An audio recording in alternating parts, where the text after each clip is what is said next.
History likes to remember the Olympics as a celebration of the human spirit. But in 1904, it was a celebration of human suffering. Picture this. A man is staggering across a finish line in 90-degree heat. He's not sweating. His skin is the color of ash. His eyes are rolled back into his head, and he's hallucinating that the finish line is miles away when it's right beneath his feet. Why? Because his trainers haven't given him a drop of water in 15 miles. Instead, they've been feeding him a precise cocktail of raw egg whites, warm brandy, and strychnine, the same poison we use to kill rats. Welcome to Shadow Chapters. Today, we are opening the case file on the 1904 St. Louis Olympics, the games the world tried to forget. To understand 1904, you have to understand the World's Fair. It was a massive 1,200-acre celebration of the Louisiana Purchase. But inside this ivory city sat the third modern Olympiad, and it was a disaster before it even began.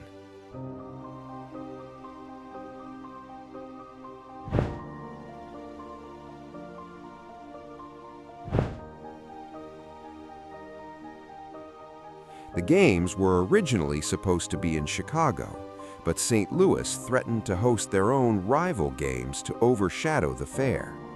The International Olympic Committee blinked.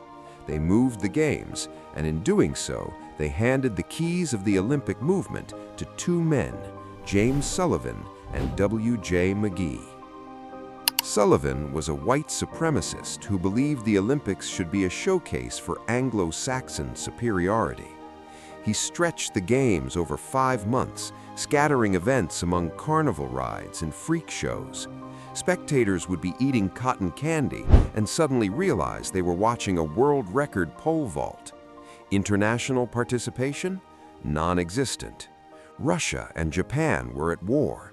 Europe stayed home. Out of 630 athletes, 523 were American.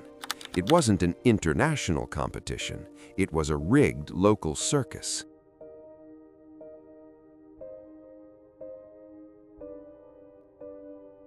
Now we enter the shadow. Sullivan and McGee didn't just want sports, they wanted proof. They organized what they called Anthropology Days. The World's Fair featured living exhibits, tribal people from Africa, the Philippines, and the Americas, kept in fenced villages like animals. Sullivan decided to force these primitives to compete in Olympic sports they had never seen before. Shot put, javelin, high jump. The Arapaho representatives refused the tug-of-war when they realized it involved being dragged through mud. The Ainu from Japan were mocked when their archery skills didn't match the European style.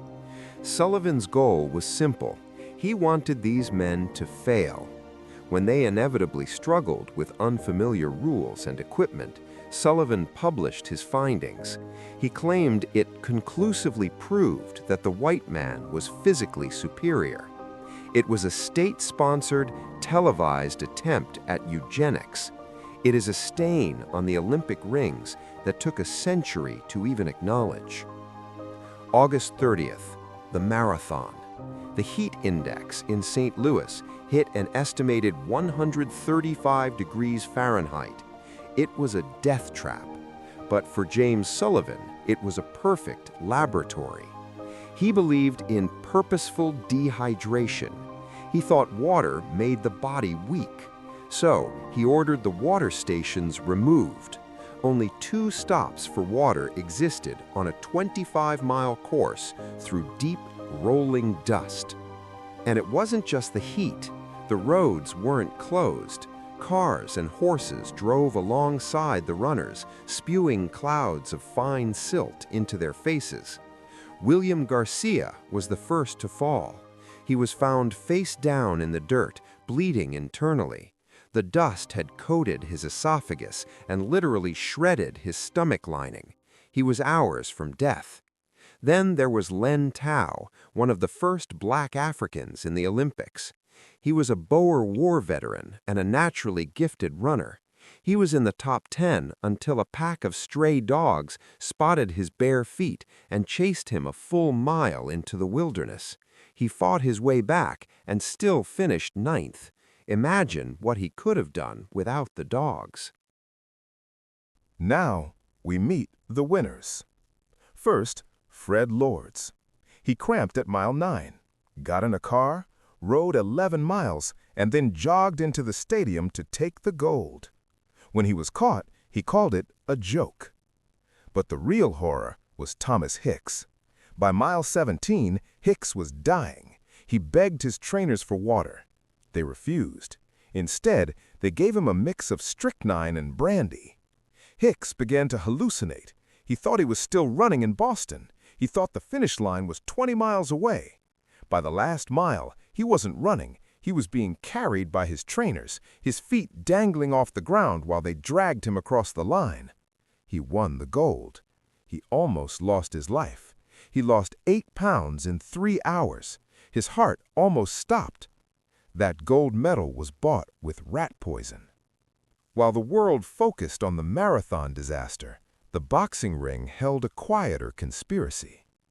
Peter Sturhold was a local painter in St. Louis. He entered the boxing tournament and lost every single fight. He died years later, a forgotten man. But in 2008, a researcher found the shadow truth. The man who beat him, Jack Egan, was a fake. His real name was Frank Floyd. He was a wealthy kid who didn't want his parents to know he boxed.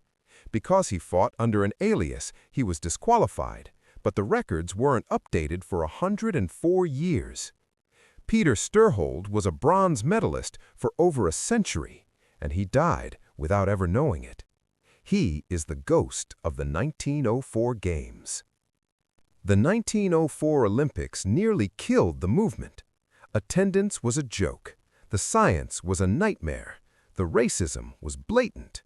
But out of that dust, the modern world was born. We got water stations. We got drug testing. We got actual human rights for athletes. And we got Felix Carvajal. The Cuban mailman who hitchhiked, gambled away his money, stopped to talk to fans, stole peaches, took a nap, and still finished 4th. He didn't have rat poison. He didn't have a trainer. He just had the sheer will to finish. Felix disappeared twice in his life, once in Italy, where they actually published his obituary, only to reappear months later on a ship back to Cuba. He proved that no matter how rigged the game is, nature always finds a way to cross the finish line. The 1904 Olympics might be over, but the files on history's greatest cover-ups are still wide open. Hit that subscribe button to join Shadow Chapters and help us unearth the next story. Is 1904 the ultimate sporting disaster or just the tip of the iceberg? Tell me what you think. I'll see you in the next chapter.